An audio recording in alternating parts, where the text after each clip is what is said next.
Hey guys, Dr. D here. Dr. D as in Danita Morales Ramos, clinical psychologist. I want to talk to you today not about my business, all right? I want to talk to you about me personally. If you don't know, I have major depressive disorder, generalized anxiety disorder, and post-traumatic stress disorder. Those disorders combined can hit me with a double whammy. With depression, I have episodes where I become extremely depressed. That means that I do not have any motivation to do some of the things that I generally do. I don't experience pleasure in doing those things. I will sleep more than what I normally would sleep, or I can't sleep at all. I will have trouble concentrating. I'm just having these feelings of hopelessness. Although I know things aren't going to be perfect, and I know we will have challenges and things like that, but I also know that there's a lot of good. That feeling of hopelessness comes a part of my experience because of the depression.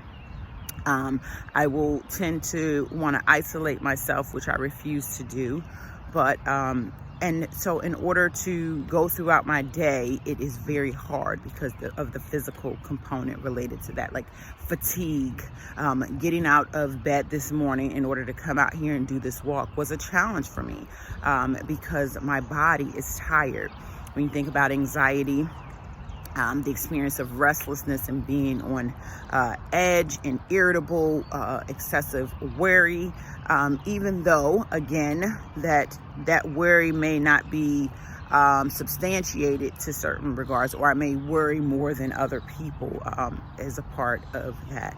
And the post-traumatic stress, having past trauma and then constantly re-experiencing trauma just from turning on my television or looking at something on social media can be overwhelming, or going to places and stuff like that may remind me of my past trauma. And so all those things can hit me at one particular time, and having a plan in place is how you're seeing me do this video right now. Something in place like reaching out to a family member or friend who I trust and who I know will be supportive, just to listen. Maybe if I need someone to talk to, will spend time with me. We might go hang out, grab a cup of coffee, whatever, during this time. Whereas when I'm not having an episode, I may not need that much support in that area, right?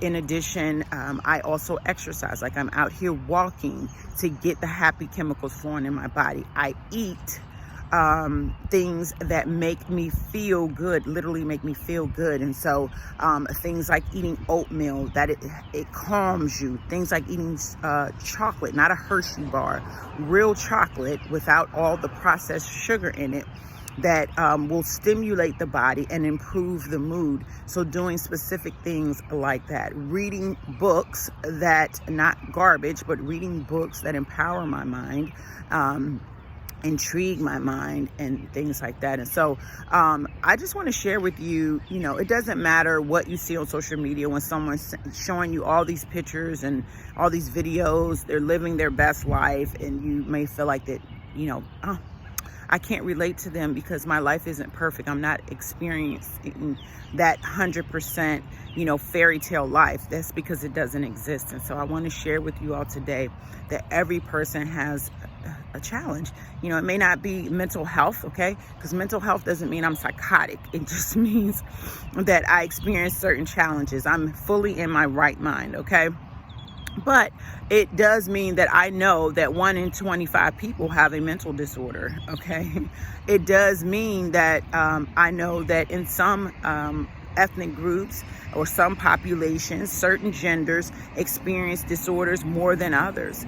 It also means that I know that even though we may experience a disorder, it doesn't make us any less valuable than people that don't experience those disorders.